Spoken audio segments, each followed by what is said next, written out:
Road അപകടങ്ങൾ കേരളത്തിൽ പുതിയ സംഭവമല്ല. എന്നിരുന്നാലും ഈ അടുത്തിടെ മൈനാഗപ്പള്ളിയിൽ നടന്ന പോലെയുള്ള അപകടങ്ങൾ ഒഴിവാക്കപ്പെടേണ്ടത് തന്നെയാണ്. മദ്യലഹരിയിൽ വാഹനം ഓടിച്ച് ഉണ്ടായ അപകടത്തിൽ പൊലിഞ്ഞത് ഒരു മനുഷ്യജീവനാണ്.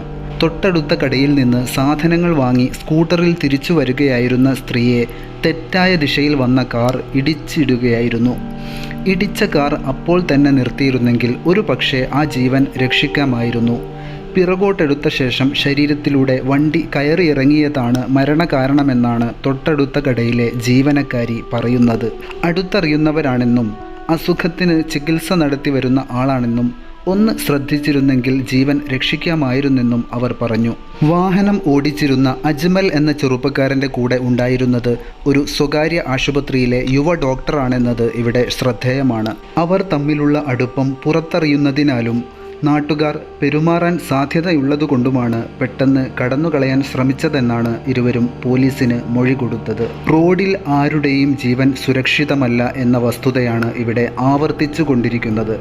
നമ്മുടെ അടുത്തവർക്ക് ഇത് സംഭവിക്കുന്നതുവരെ ഇത് നമുക്കൊരു വാർത്ത മാത്രമായിരിക്കും. രക്തസാമ്പിളുകൾ ശേഖരിച്ചതിൽ നിന്നും ഇരുവരും മദ്യപിച്ചാണ് വാഹനമോടിച്ചതെന്ന് ശാസ്ത്രീയമായി തന്നെ തെളിഞ്ഞിരിക്കുന്നു. മദ്യലഹരിയിലായിരുന്നു എന്നത് ഒരിക്കലും ഒരു അപകടങ്ങൾക്കും ന്യായീകരണമല്ല. തികച്ചും കടുത്ത ശിക്ഷാ നടപടികൾ തന്നെ ഇവർ നേരിടണം. അത് കണ്ട് കുറച്ചു പേരെങ്കിലും മദ്യപിച്ച് വാഹനമോടിക്കുന്നതിൽ നിന്ന് മാറി നിൽക്കണം. അതിലൂടെ വലിയ മാറ്റങ്ങൾ ഉണ്ടാവട്ടെ. ഇങ്ങനെയുള്ള റോഡ് അപകടങ്ങൾ കുറയട്ടെ.